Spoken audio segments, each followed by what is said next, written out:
¿Qué amigos? Bienvenidos a 2.5 Gasteiz, recta final de la semana, viernes 3 de junio del 2016. Arrancamos un programa en el que escueto, pequeño, corto. Me refiero porque hoy, como ayer ya les anunciábamos, hoy nuestra portada, nuestra contraportada va a estar con nosotros, está ya con nosotros, está sentado aquí, está aquí a mi izquierda, se ha pasado a presentárselo.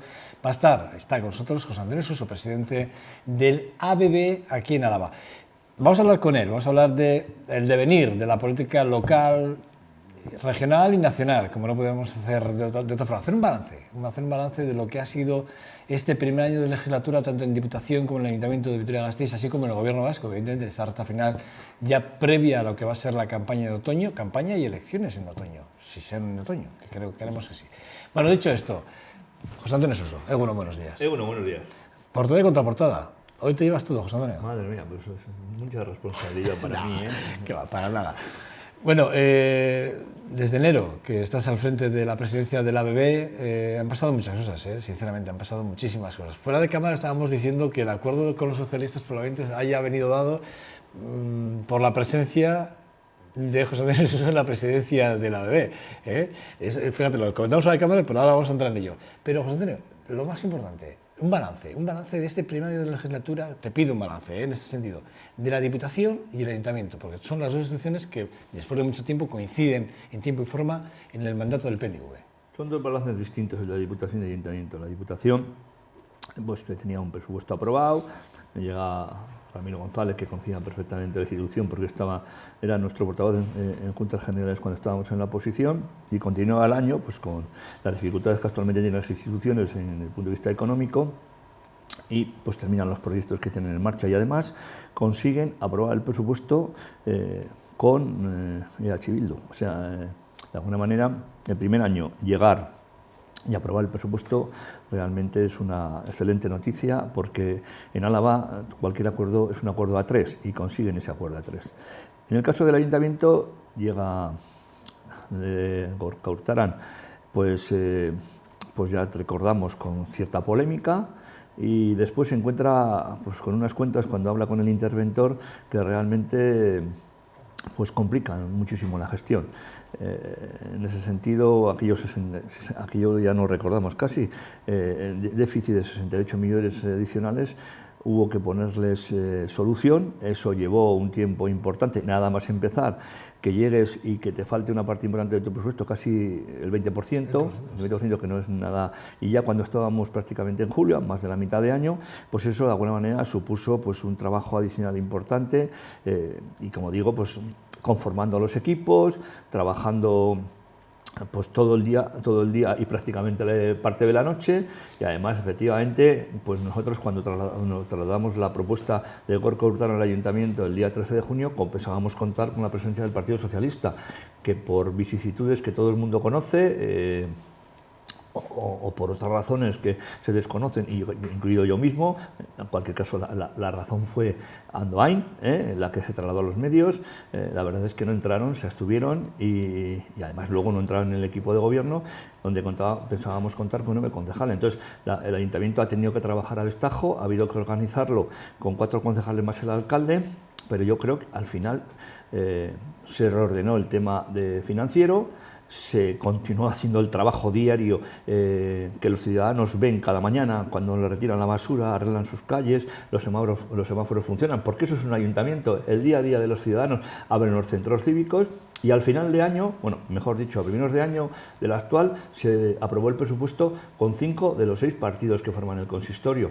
En ese sentido, por tanto, yo creo que el balance es positivo en las dos instituciones, porque se ha demostrado que no solo la gestión del día a día se hace, yo creo que con una nota muy alta, sino que además se consigue pues plasmar en acuerdos con la fragmentación que tenemos de partidos en este territorio, la aprobación, por ejemplo, de los presupuestos, que son la clave fundamental para que una institución como un ayuntamiento de Diputación pueda funcionar durante un año. O sea, que en ese sentido, balance muy positivo. Fíjate, el ayuntamiento además, lo apuntabas tú en este sentido, de los 5 grupos firman un presupuesto que además es la primera vez que sucede en la democracia del Ayuntamiento de Vitoria-Gasteiz, que una inmensa mayoría, la inmensa mayoría del Ayuntamiento apruebe un presupuesto para todo un año. Eso es, vamos, hasta ahora era impensable. Realmente. Yo creo que eso además es lo que han pedido los ciudadanos permanentemente en Vitoria.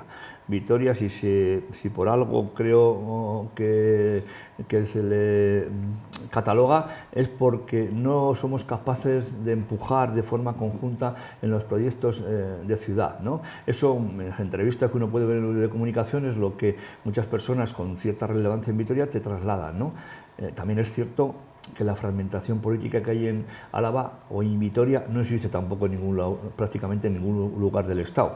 En el Estado prácticamente ha habido dos partidos, el Partido Popular y el Partido Socialista, y en algunos casos ha podido tener hasta la llegada de Podemos, Izquierda Unida, algún tipo de presencia, y ahora con Ciudadanos pues lo mismo, ¿no?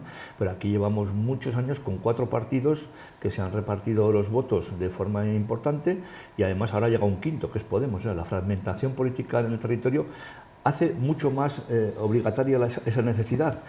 Pero como se ha demostrado en el Estado en estos últimos 5 meses, parece que no es una asignatura fácil de hacer. Nosotros creo que tenemos experiencia suficiente desde el año 86, hemos venido haciéndolo como partido eso. Dice nuestro presidente Antonio Ortúzar que incluso, y es verdad, hemos llegado a pactar con nuestra escisión, es decir, nosotros hemos llegado a tener acuerdos con Izquierda Unida, con el Partido Socialista, por supuesto con Euskal Kartasuna, hemos llegado a acuerdos con Bildu, también llegamos a acuerdos puntuales con Unión de Alavesa en su tiempo, en los tiempos de José Ángel Cuerda. Es decir, nosotros hemos hecho el ejercicio que nos obligan los ciudadanos. Nosotros votamos de esta manera y ustedes pónganse de acuerdo, porque queremos que la casa se gobierne con esta fragmentación, digamos, política. Queremos que haya esa representación. Es más difícil, pero creo que nosotros tenemos algunas herramientas que nos permiten hacerlo. José Antonio, yo le preguntaba al alcalde, él estuvo el martes con nosotros aquí, y yo le preguntaba por las declaraciones de Idoia Mendia, ¿no? Esas declaraciones que salieron a posteriori, ¿no? Después del acuerdo con los socialistas para gobernar el Ayuntamiento de Vitoria-Gasteiz.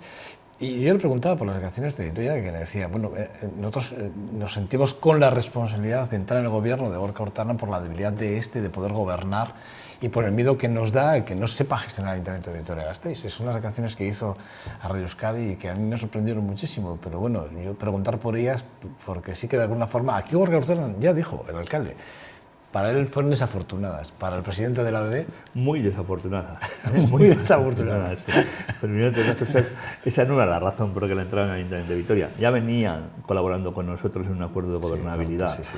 No tenían responsabilidades, digamos, departamentales, pero estaban en el día a día. Lo que pasa es que a veces uno no tiene el mejor día cuando hace las declaraciones, se calienta la boca, busca un titular. Pues estas cosas tienen muchas aristas, y yo creo que efectivamente Idoia Mendia, pues nada, si tú quieres apagar un fuego y le echas gasolina, pues te puede pasar lo que habitualmente pasa, que explota, ¿no? La Diputación, tú decías que son dos situaciones evidentemente distintas, muy distintas, pero sí que es verdad que una gestiona mucho dinero, que es la Diputación, y la otra hace más gestión del día a día, más de la ciudad. Gestionan prácticamente el mismo dinero. Ah, sí, parece sí. Yo pensaba que algo más la Diputación siempre que el Ayuntamiento. Hombre, ahí la Diputación un 25 o 30% más, pero claro, la Diputación es todo el territorio, ¿eh? Efectivamente. Decía que sí que es verdad que de alguna forma sí que, bueno, se entiende que tiene que haber un buen entente, ¿no? Siendo alcalde y diputado general del mismo partido, tiene que haber un buen entente y tiene que haber una información fluida. ¿Esto es así? ¿Existe esa comunicación? Hasta hoy sí, ¿eh? Porque daba la sensación con el tema del IBI, daba la sensación como que uno le ha metido la zancadilla al otro, que los dos se han visto obligados por la situación, evidentemente, que venimos de atrás, y ya hemos dicho en este programa, llevamos diciendo toda la semana, hablando del IBI, y la semana pasada también, y hemos dicho y hemos insistido que quien tenía la responsabilidad era el gobierno del señor de Andrés de haberlo puesto en marcha. Así que es verdad que lo demoró, pero bueno, al final Gorka Urtaran dice, bueno, es que yo en marzo me entero a todo correr que esto es así y que no tengo plazos prácticamente de moverme. Claro, los plazos son los que marca la Diputación y claro, quien ha hecho la regulación del precio es el gobierno vasco. Es que donde se está haciendo el debate preferentemente es en el IBI en general, pero especialmente en las viviendas de protección oficial, ¿no? Las viviendas de protección oficial fueron modificadas su valoración en el año 2011. El año 2012 ya debía haberse incorporado al IBI el valor de la vivienda. Uno paga por el valor de la vivienda. Hay dos dos partes en el recibo del IBI que es importante tener en cuenta. Por un lado está el valor de la vivienda y luego hay un coeficiente. Los dos van en conjunto, no uno va por un lado y otro por otro. Es decir, esto está pensado, porque está pensado hace 25 años, es que si baja el valor de la vivienda se incrementa el coeficiente para no perder ingresos, porque al final las basuras, la luz, el arreglo de las calles hay que hacerlo igual. Entonces, y yo sé que es difícil de entender eso por parte de cualquier ciudadano, a veces hasta por mí. Es decir, que si el valor de la vivienda baja, yo tengo que pagar menos, y si sube, tengo que pagar más. En Vitoria se incrementaron el valor de la vivienda muchísimo, creo que fue en el mandato de Pachi Lazcoz, que es al que le tocó, lo que se llama habitualmente el catastrazo. Pero en aquel momento el ayuntamiento optó por que el coeficiente sea el mínimo. Hay lugares del Estado donde el coeficiente es 4 veces más que el de Vitoria. Entonces, ahora baja el valor de la vivienda y parece que tiene que bajar el precio. Pues bueno, pues el coeficiente se puede mover mucho, ¿no? En el tema de las viviendas de protección oficial, como digo, esto se modifica el año 2011, se le da un valor mayor a la vivienda y no se modifica el IBI. Entonces, ahora en la modificación general, en la de todas las viviendas de Gasteiz, la Diputación lo que hace es una nueva valoración que cambia los valores. Hay gente que le puede subir un 500% su vivienda y a otros que le baja el 80%, porque hay unas condiciones, hay una ponencia y demás. En la de protección oficial sube porque ya viene del año 2011, ¿no? Estamos hablando de recibos de 40 o 50 euros. Yo no digo que eso no sea importante para las familias, pero efectivamente la aprobación del IBI se hace en el mes de marzo, la maquinaria no para. Y por tanto es muy difícil reducir esos porcentajes de subida en las viviendas de protección oficial, que son muchas en el caso de Vitoria, y a partir de ahí lo que el alcalde traslada es decir, ya este año no es posible, pero yo me comprometo a buscar un modelo para que el año que viene se compense en parte la subida que ha habido y no sobrepase más del 10%. Incluso que haya una devolución efectivamente, del exceso. Ya, o sea, no. decir que Lo que pasa es que y como estamos en elecciones, pues ahora de esto hay que hacer política y por tanto hay que intentar que el alcalde, que es el que tiene que gestionar esto, pues quede, digamos, pues a la altura del barro de cara a los ciudadanos, y en ese sentido, por tanto, pues hay una presión política y mediática fortísima, pues para dejar en evidencia, en este caso al alcalde Vitoria Gorka Urtaran, porque quiere cobrar más a la vivienda de protección oficial. O sea, no existe más, no hay más remedio que pasar el recibo que se pasó ayer, creo, ayer. a todos los vitorianos, a los de protección oficial y no. Yo también, en el tema de vivienda de protección oficial, creo que hay que hacer una revisión.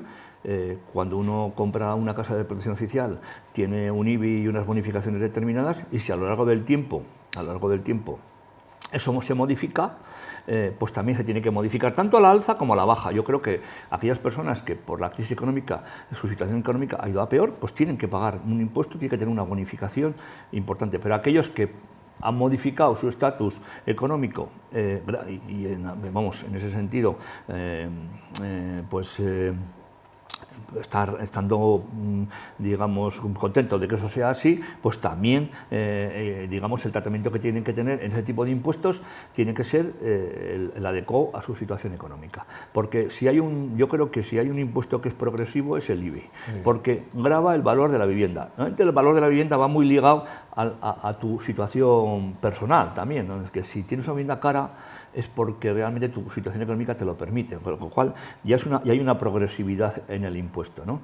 Pero bueno, este es un asunto que ha caído el 26J al lado de su aplicación, y como ya es tradicional, pues la clase política hace de eso pues una campaña mediática importante para desgastar al contrario.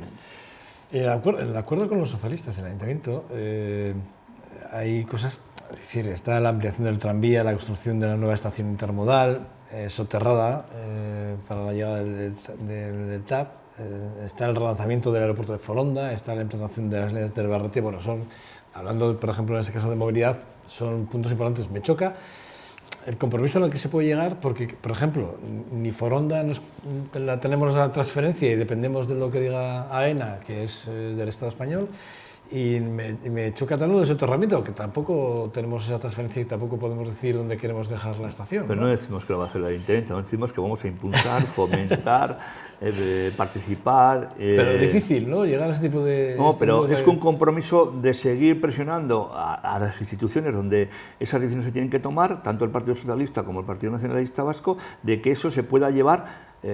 Tendrá su periodo, tendrá su caducidad, cadencia, quiero decir, no caducidad, sino cadencia, pero creo que son proyectos. La consejera Oregui presentó un proyecto mucho más económico que el que se presentó en su día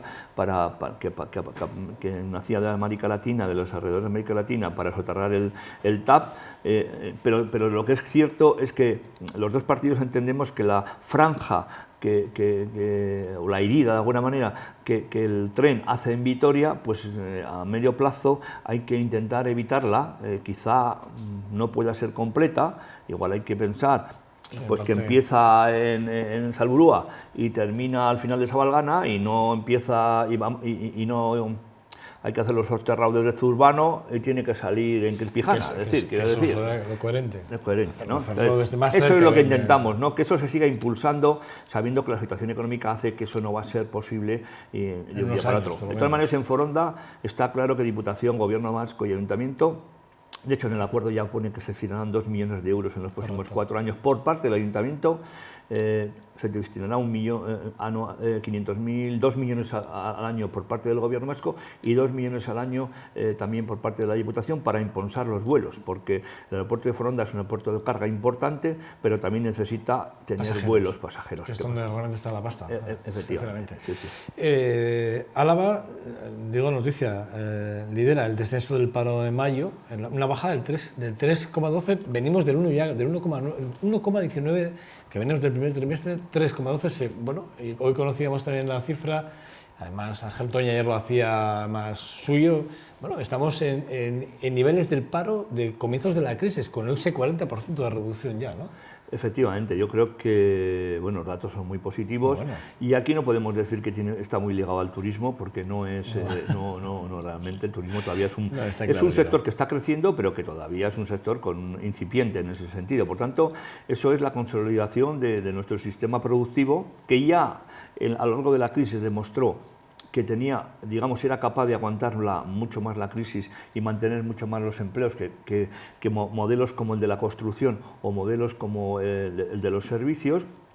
Y aunque a la industria le cuesta más mover y generar empleos, está claro que el tener una industria potente, una industria, sostenible, una industria competitiva, hace que los empleos se recuperen y podamos volver a situaciones que casi ya se nos habían olvidado. Claro, estaba leyendo ahora los sectores, por ejemplo, ha bajado el paro, que así no en el primer trimestre, pero en el global.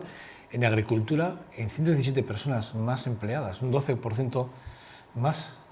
Sí, pero eso puede ser motivo de campañas temporales y demás, porque en agricultura, la construcción también se reduce en un 5,2%, es muy pequeño. Además, el empleo, porque luego están aquellas personas que son autónomos, que son la mayor parte de los agricultores.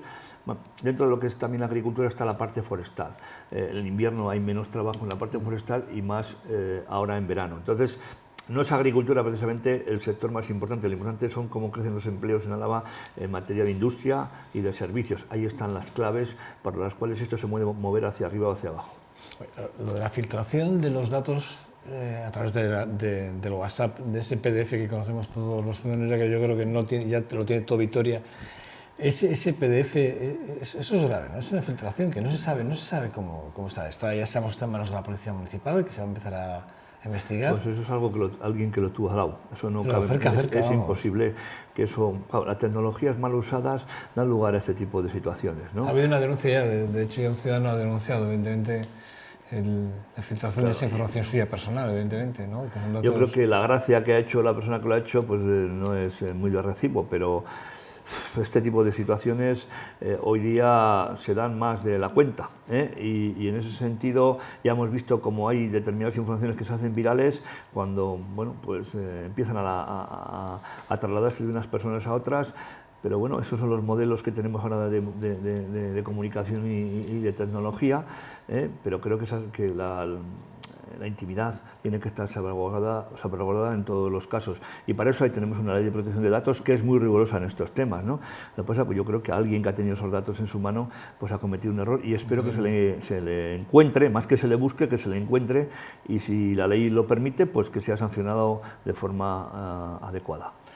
Eso es que estamos en manos de cualquiera. O sea, quiero decir, sí que es verdad, hoy mismo conocíamos también un dato, yo venía para el hotel, el Gran Hotel Aqua, que es donde ubicamos el set de trabajo, y venía escuchando Radio Vitoria y el tema de los robos, ¿no? Que decían que en Vitoria ahora ya, bueno, pues que se están dando muchísimos robos, que no sabe por qué, ya era una banda que está asaltando todos los... Pero vamos, que además da igual que sean las 4 de la tarde que las 10 de la noche, que no tienen una hora. O sea, además entran en un portal y desvalijan el portal de arriba abajo. Es decir, que pues eso, que estamos un poco en manos, un poco de inseguros, ¿no? Vemos cómo se filtran datos por un lado, cómo nos pueden entrar en casa y estamos ahí, nos pillan cenando en casa probablemente. No, yo creo que ahora nos enteramos de muchas cosas que antes no nos enterábamos. No, yo creo que esa es una de las claves, ¿no? Antes había muchos menos medios de comunicación, había muchas menos noticias, ahora todo es una noticia inmediata. Hoy día las redes sociales pues, han revolucionado todo, usted además es un experto en eso, vamos, si se compara conmigo no le digo ya lo que es usted es premio Nobel en redes sociales, pero ha cambiado ese modelo y ahora todo se extiende de forma inmediata. Yo creo que no es tanto que se ha incrementado este tipo de situaciones, sino que además se extienden muy rápido y dan la apariencia de que existe esa inseguridad de la que usted habla. Yo creo que Vitoria es una ciudad segura. ¿No es usted, José Antonio?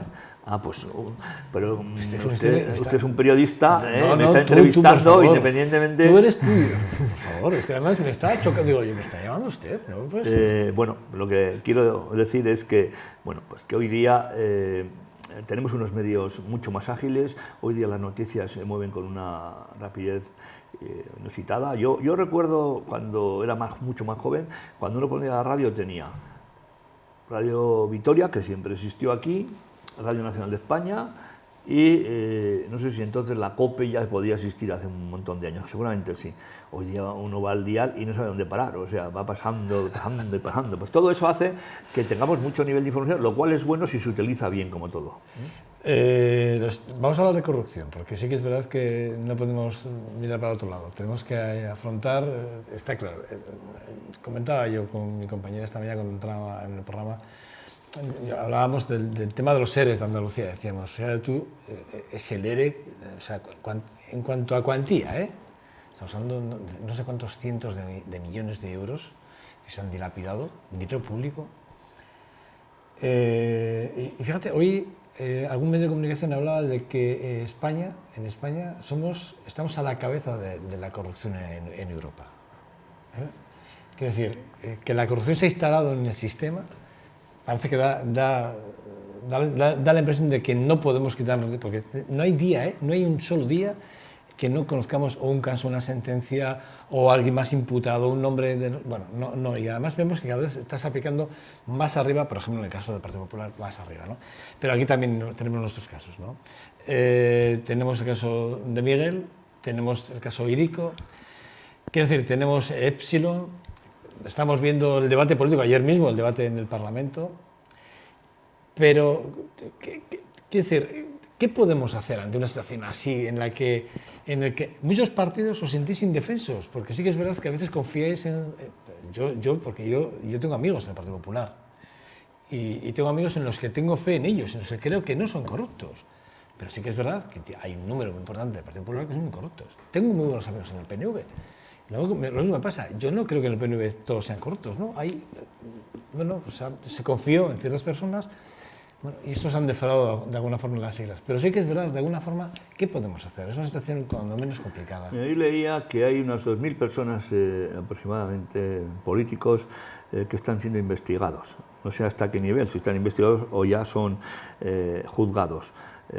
Creo que hay 200.000 cargos públicos en España, entre alcaldes y demás. Pero la proporción no es pequeña, porque ojalá sería cero, ¿no? Pero también hay que ponerla en su justa medida.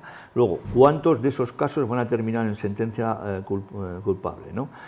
Porque de los casos que usted ha hablado, de momento no hay ninguna sentencia. Hay unas largas instrucciones En algunos de ellos hay peticiones por parte de la Fiscalía de años como para va a pasar casi 2 vidas en la cárcel.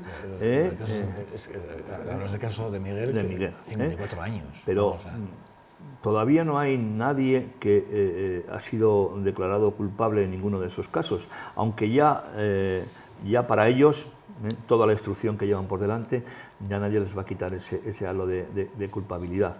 Y yo estoy convencido que muchas de las personas que están en esa situación no van a tener... No van a ser penalizadas con ningún tipo de multa o de incluso una sentencia condenatoria. Lo que pasa es que bueno, el sistema es garantista, hay que dar los plazos que hay que dar, pero mientras tanto, pues da la impresión efectivamente que los políticos somos todos unos chorizos, en general, ¿no? Entonces yo lo primero que creo que hay que esperar a que haya una sentencia, porque creo en la presunción de inocencia. En todo caso, ahora hay los partidos políticos, ahora con el ERE, vimos anteayer que el Partido Socialista los ha apartado de militancia, a los 2 expresidentes que ha tenido, y han entregado el carné. Eso mismo hizo prácticamente al día siguiente el Partido Nacionalista Vasco cuando hubo una detención por parte de una persona que tenía un cargo público en la Diputación. Fue inmediata. Fue inmediata, o sea, que nuestra reacción fue inmediata. En aquel momento se tomaron las medidas que se tenían que tomar, independientemente que yo creo en la presunción de inocencia, y habrá que ver hasta el final si eso realmente termina en una sentencia condenatoria o no termina, ¿no? Pero es cierto, como usted dice, como dices, que realmente da la impresión de que todos los días nos levantamos con algún caso de corrupción, ¿no? Lo que pasa es que yo creo que también hay que distinguir en lo que pueden ser en algún momento, pues que digamos errores administrativos en un cargo que has podido ejercer en una administración. Por ejemplo. Y como mucho, yo tampoco no sé si es un error administrativo, pero eso se convierte en corrupción. Yo no he hecho varias declaraciones porque me han preguntado los medios de comunicación con el caso San Antonio. Yo no hablo de corrupción en ningún caso, pero lo que sí es cierto es que la ciudad, según el Tribunal de Cuentas, había perdido casi 400.000 euros. Mire, en el caso de Miguel hay personas que han podido intervenir en determinados contratos que dicen que pueden ser inadecuados o fraudulentos y se le pide más de 12 años de cárcel, más de 12 años de cárcel. Y no estoy, y el PNV corrupto, el PNV con 25 casos de personas que han delinquido, cuando primero eso todavía no se ha demostrado. Lo que sí se ha demostrado es que Vitoria perdió por las decisiones preferentemente de 2 personas, el señor Alonso y el señor Maroto, 400.000 euros. Y yo no he pedido ni he hablado de no he hablado en ningún momento de corrupción. Yo incluso ni les he pedido la dimisión. Solo les digo que hagan lo que ellos piden para los demás, que lo hagan. O sea, porque uno tiene que predicar con el ejemplo. Con el ejemplo. Entonces, si a cada uno que aparece en los medios de comunicación, sobre todo de otro partido, ayer lo hacían con los señores Chávez y con el señor Griñán, la secretaria general del partido, pues que lo hagan también con sus propios cargos, o sea, aplícate el cuento. Pero yo sé que todavía tienen un periodo de alegaciones, vamos a ver cómo termina ese periodo de alegaciones y luego haremos la valoración que tengamos que hacer. Yo espero que todos los partidos y todas las personas entiendan que hasta que no haya un juicio y se termine el juicio, no tenemos una sentencia y por muchos aparentes indicios que haya, vamos a esperar, todo el mundo tenemos derecho a la presunción de inocencia y a partir de ahí, bueno, si hay una sentencia y es culpable, pues que pague las consecuencias y que las pague como las tenga que pagar, sin ningún tipo de mejora ni de diferenciación, como un ciudadano normal, que es lo que somos los políticos, ciudadanos normales. 26J, lo tenemos encima ya, la campaña arranca el próximo jueves. Este fin de semana creo que hacéis una presentación de candidatos ya en Salburua, creo que lo hacéis. En Zabalgana. En Zabalgana, perdón. Pero bueno, ya estamos en campaña. Te leí hace poco estos días que después del folclorismo al que hemos asistido, bueno, pues nos vemos abocados a otras elecciones por la incapacidad de ciertos partidos a gobernar o a hacer un gobierno, ¿no? para el país, pero estamos inmersos en la campaña ya prácticamente, en una campaña nueva, pero seguidamente tenemos las autonómicas, es decir, estamos ya en vísperas de que en otoño volvamos a estar en campaña, o sea, estamos como quien nos queremos estar a dos aguas, rápidamente. ¿Cómo puede influir la cercanía de las autonómicas en las del 26J o viceversa?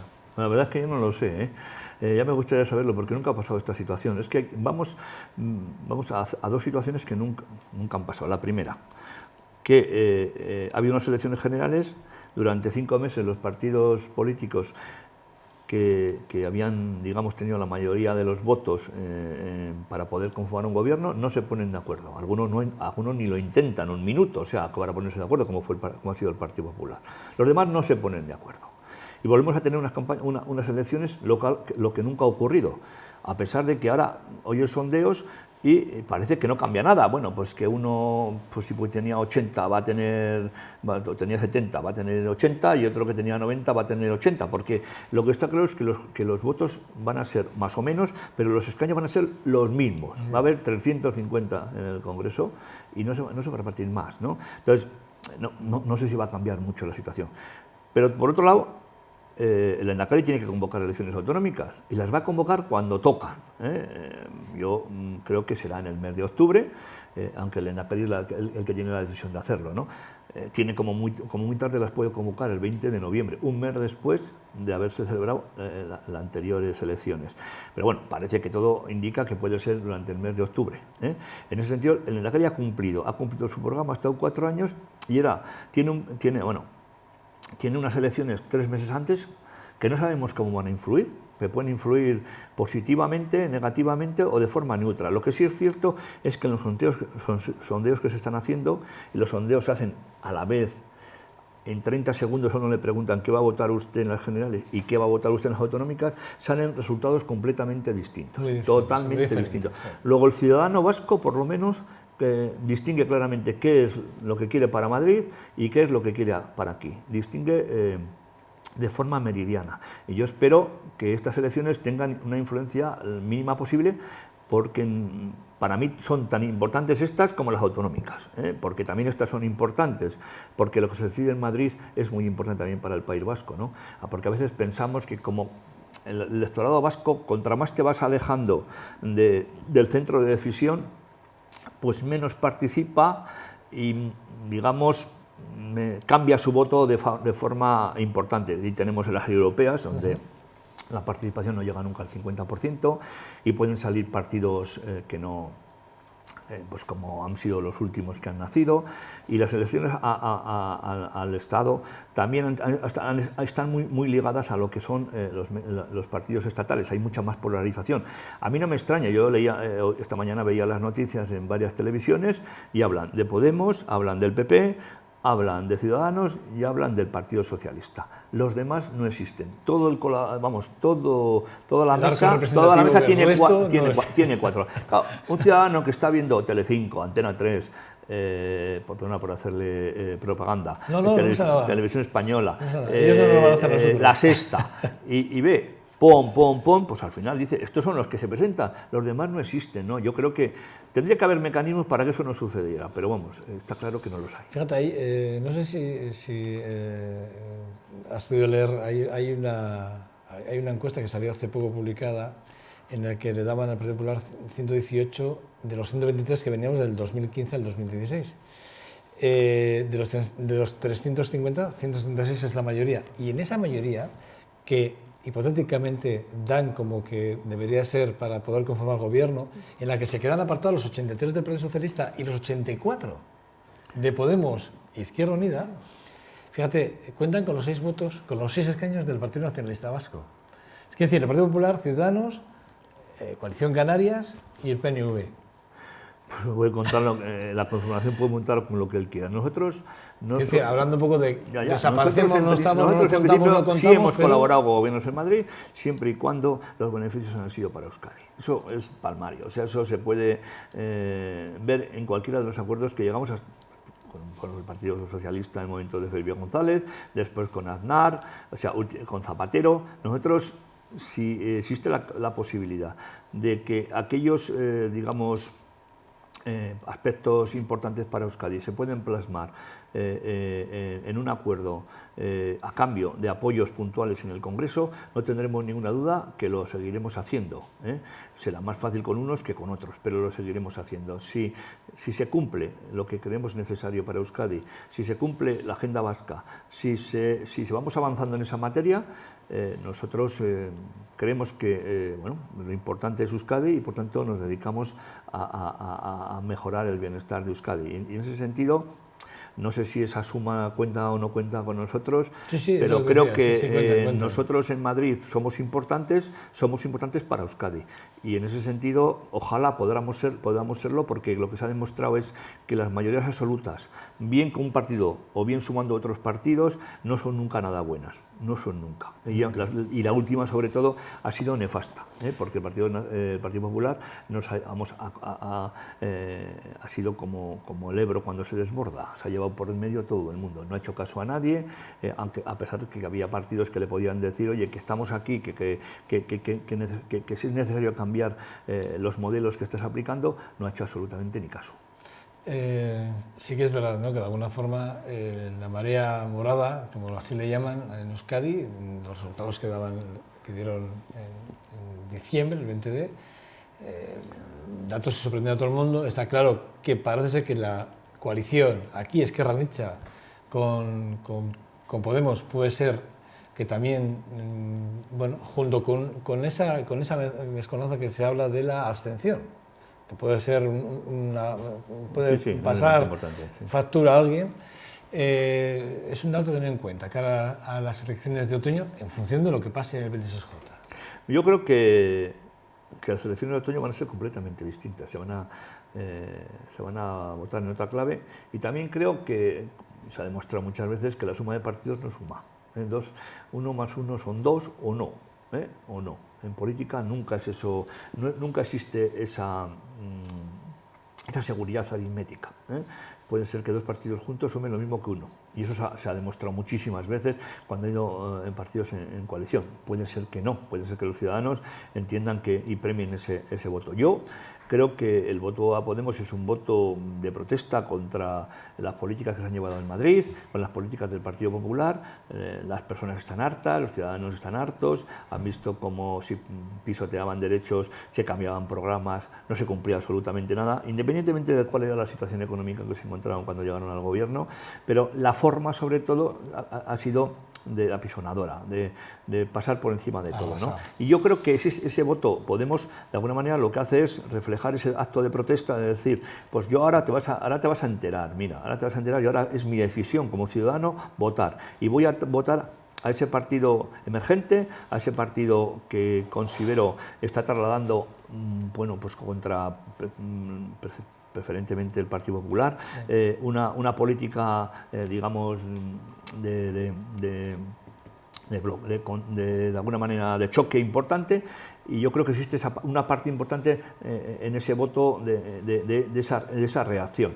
Pero también creo que en estas elecciones eso puede cambiar algo, porque Podemos ha demostrado en las negociaciones a Madrid que no es un partido que quiera llegar a un acuerdo, porque lo primero que hace es ponerte la presidencia, la vicepresidencia, quiero tener Televisión Española, el CNI, luego propone digamos... Yo pensé que aquello era broma, cuando lo vi la primera vez. Pues yo creo que nada es broma en el caso de... Yo pensé que era broma, no sé, ironía. Podemos no ha hecho absolutamente nada para poder llegar a un acuerdo de gobernabilidad con nadie. También contaba con el Partido Nacionalista Vasco en un posible gobierno de izquierdas, ¿no? O sea, en ese sentido parece que nos quieren todos. Entre 500 y 650.000, entre el 30 y el 36%, se calcula que está la abstención para las próximas elecciones, 26J. Entre 500 y 650.000, el 30 y el 36% de la abstención. Ahí es nada. No, habitualmente ya tenemos cerca del 40. No, bueno, es el cálculo que hacían, que se hacen desde el gobierno, datos del gobierno. Sí, lo que pasa es que las elecciones de 20D hablaban, tuvimos una alta participación. Yo estuve en una mesa donde hubo un 80% de participación, lo cual es difícil que ocurra.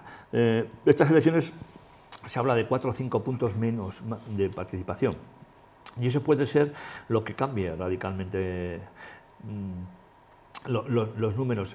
Y normalmente la abstención a quien más penaliza es a la izquierda, con lo cual, porque se suelen quedar en casa, no porque no quieran votar, dice, porque se cabrean y los votantes de izquierda no van. Es cierto además que el 26J va a hacer buen tiempo, igual en Vitoria no, pero vamos, lo habitual es que haga buen tiempo, que la gente se vaya a la playa. También es cierto que muchos jóvenes todavía estarán terminando sus exámenes. Son unas fechas complicadas, pero igual nos lleva a la sorpresa de que la gente vota mucho más porque tiene ganas de votar y decir lo que piensa, ¿no? Lo que sí es cierto es que el voto por correo se ha incrementado de forma importantísima, ¿no? Eso puede ser porque la gente no va a estar y quieren votar, o porque la gente quiere estar y quiere estar presente en las votaciones del 26J y dejar su marca y dar, digamos, su opinión después de 5 meses como los que hemos vivido de tactismo, en muchos casos de teatro en la presentación de las propuestas, o sea, sabiendo claramente que muchos partidos no querían ningún tipo de acuerdo. También hemos tenido un presidente del gobierno que no ha ido al Congreso a dar ningún tipo de explicaciones, igual que tampoco los ministros, pero sí que lo que ha hecho es recurrir leyes, aplicar leyes que... Artículo 33, efectivamente. Entonces, todos los viernes. Pero luego no ha hecho nada. No ha hecho nada, o sea, ni se ha movido. Y le ha salido bien, La verdad es que a Rajoy esto de no moverse le ha salido muy bien. O sea, le podía haber salido mal, pero bueno, está claro que jugar a Don Tancredo le ha salido bien. Lo que sí es, Podemos tiene un problema porque la marca, el Ararteko también ha rechazado ir en listas, así como Birro, la juez también rechazó, la propuesta ahora era la marca, Íñigo Lamarca también ha rechazado. La verdad es que han ido tentando a verdaderos nombres importantes, sin lugar a dudas, y todos han ido diciendo que no. Lo último es Íñigo Lamarca, que ha vuelto a decirle a Podemos que no. Lo que pasa es que a Podemos le votan a un tal Pablo Iglesias. Pasa que ese no se puede presentar por Euskadi para Lehendakari, ¿no? Pero la gente vota a Pablo Iglesias. Por suerte, ¿no? Sí. Bueno. No, pues no lo sé, pues igual en el País Vasco no tendría ningún tipo de... En el País Vasco votamos a gente seria, a gente que gestiona, a gente que soluciona los problemas de las personas. Ya vemos un partido concreto que esperaba que la llegada de un líder muy carismático que tenía en la cárcel concretamente, pues iba a revolucionar el mercado de su voto, y por lo que se ve, luego tendrá que haber elecciones y lo veremos, ¿no? Pero no parece. Antonio, ¿no vas a encabezar las listas por el Partido Nacionalista por Álava? Sí, yo las encabezo, pero por la parte de atrás. Yo voy el 25, cada uno elige dónde quiere. Me refiero a las emerreras autonómicas. Ahora está hablando de las autonómicas. Sí, yo voy el 25. ¿El 25 vas? Voy el 25, sí, voy el primero por atrás. Es una cosa curiosa, uno va el primero por donde quiere, visto donde le ponen, vamos. La mayoría de las veces hemos visto como los presidentes... No, la mayoría no. La mayoría no, la inmensa mayoría. Sí. No la mayoría, pero la inmensa mayoría han ido encabezando las listas por Álava o por... En este caso, hombre, aquí está el Lehendakari, Íñigo Urkullu, que va a Mira, yo fui una de las personas más votadas en nuestros primarias, por decirlo así, que son diferentes a las de otros partidos. Pero yo creo que yo no tenía que estar en el Parlamento. Creo que yo me tengo que dedicar al partido, me tengo que dedicar a los aspectos internos del partido, y en ese sentido mi trabajo, que es mucho, pues necesita esa dedicación, y creo que otras personas pueden hacer mejor el trabajo que yo en el Parlamento. Pero voy en las listas, pero como digo, el último por atrás. 25. 25, sí, por atrás. No se puede ir el último por atrás, es por atrás seguro, vamos. José Antonio, una última pregunta para acabar. Conocíamos la noticia, creo que hace 2 días. Garoña tiene permiso para construir ese almacén de residuos. Es pésima la noticia, evidentemente, es muy pésima esa noticia. Yo no esperaba otra. La verdad es que en esto de Garoña siempre estamos, la ciudadanía ha demostrado claramente cuál es su opinión. El Partido Socialista incluso decidió el cierre de la central de Garoña porque ya tenía más de 30 años. Luego eso se alarga en el tiempo, pero con el Partido Popular gobernando no tenía ninguna duda que Garoña va a seguir activada, sin duda. O sea, ellos, por mucho que hay que algunas personas del Partido Popular importantes en Álava hablan del cierre de Garoña, la realidad es que siempre han reactivado el mantenimiento de Garoña. Es una mala noticia, seguimos teniendo esa bomba de relojería ahí, la vamos a tener incluso muchos años, y la verdad es que pues, la presión popular en ese tema, creo que hay una manifestación dentro de 15 días, creo que hay una manifestación, pero no la van a tener muy en cuenta, ¿no? Van a tener otros conceptos más económicos quizá y de otro tipo, y efectivamente, como bien dices, es una buena noticia. Muy buena noticia. ¿Estuviste en el campo de fútbol el domingo pasado? El domingo y en Baracaldo. El domingo y en Baracaldo. Y en Estuviste en los dos. Mira. Domingo bien, pero en Baracaldo, la verdad, lo pasé mal. Sí, ¿no? Y lo digo mal por no decir muy mal. La verdad te ha pasado el ganar allí, el árbitro, que no fue lo mejor del partido, vamos, en los últimos momentos era la persona más apreciada para que silbara, para silbar el final del partido, porque la verdad es que lo pasamos mal.